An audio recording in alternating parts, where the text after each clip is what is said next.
something aside from the socks that maybe other people don't associate typically with footwear, but makes a big difference in this world, especially like if you're more like on the western side of the country, is gaiters. And this is something that you guys just released and just announced.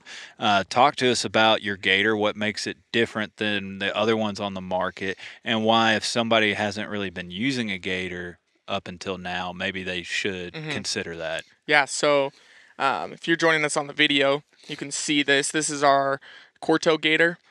So our short gator, more for early season. It just goes right above the boot. It'll fit on 4-inch boots or 6-inch boots, all the way up to 10-inch tall boots. And all this gator is really here to do is protect it from getting seeds or just a bunch of garbage in the top of your boots. It's still DWR coated, so it's still going to shed that water if you do go through morning dew, so it's not coming into through the top. But the most interesting thing about this gator in particular is that it can be strapless. If you've worn gaiters in the past, you know that the first failure point is going to be the strap because you're walking on it, you're walking through rocks, basically anything that just wants to tear through that strap. And we've completely eliminated that with some of our models that have this little strap system in the back. So there's a two-way attachment point on the back of the boots to where it connects into, makes it so you're allowed to wear this boot with or this gaiter without a strap. And we have this in the short gaiter, the Quarto, as well as the Alto. The Alto gaiter is going to be more for your wet climates, snow, where you need a taller gaiter that's waterproof. It's going to be just below knee height. It's going to have a 600D nylon material lower, so it's going to be extremely abrasive resistant, really, really durable with a two-way stretch on the top. So it's going to more so like conform to the exact shape of your calf.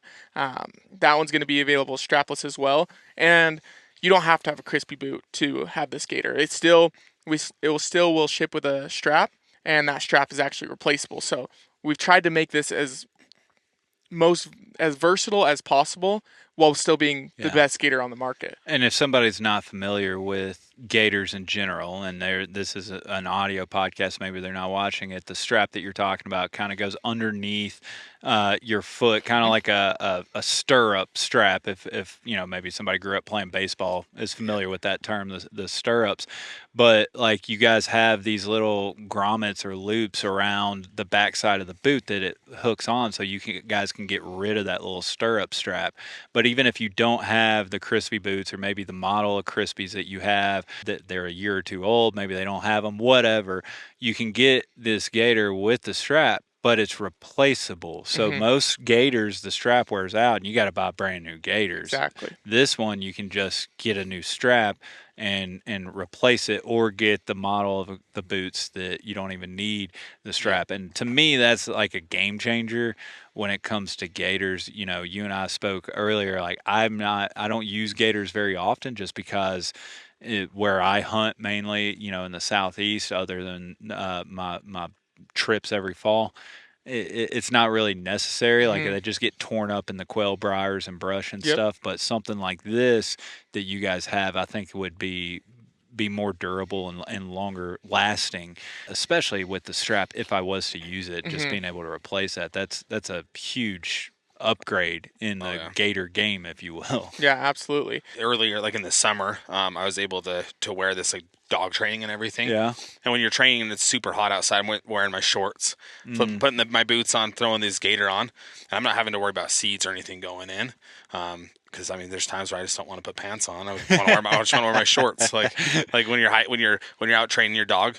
And yeah, they honestly are. I've tried a lot of gaiters and super lightweight, make it so no seeds go in, and then I don't have to worry about the putting it on every time, the strap underneath causing Right. me issues, all that stuff. So Yeah. I've loved it from the customer side of Yeah. things. So Well, one thing I do have to ask on the gator, because training season, that's a great quality to have, a solution for that while it's hot out. But while it's hot, early season, we're out here in Montana right now. There's snakes about. Do you guys have a snake grade quality gator, We, or is that even discussed yet? it hasn't been brought up yet, but I know when I get back to work on Thursday, it's definitely going to be brought up because I know that's a pretty big deal, especially back east in the like South. every guy in camp here, as soon as you brought this up, was like, "What about snake gators?" Yep. Yeah, I know. Exactly. And snakes are one of my biggest fears. That's one reason why I was like super iffy about this place, because I hate rattlesnakes. Yeah. More than anything. Did y'all see any while y'all are out here? Nope. Okay. I haven't seen one. So Randall, man, he's legit. That's why we sent him off by himself tonight, and we Right, we yeah, went the opposite direction. You take that voodoo over there. But I was riding horseback a couple days ago in North Dakota. My horse stepped on one as well. So they're about when it's hot like this. One of the main reasons that gators are used is because to keep that water from coming in from the top of your boot. So even if you're walking through a cut cornfield at 8 a.m., there's going to have that morning dew on there. And then people think that their feet are getting wet, and it's because they are. And people don't realize that there's a big hole in the top of the boot. Yeah. And yeah. That moisture, the dew on the the leaves and the grass at knee and shin high just wicks down to your foot, and then it just sits there and puddles up. And then if you have merino wool socks on, good luck. Like it's just gonna collect, and you just have a sponge in your foot, in your boot. Gravity's just gonna pull that water down, and it's just too much water for that Gore-Tex liner to be able to push it out.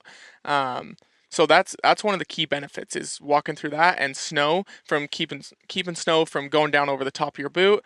And in our tall gator, I've actually crossed creeks in that while chasing chuckers, and I've been well over the height of my boot, and it makes it so you can cross creeks as well. Cool.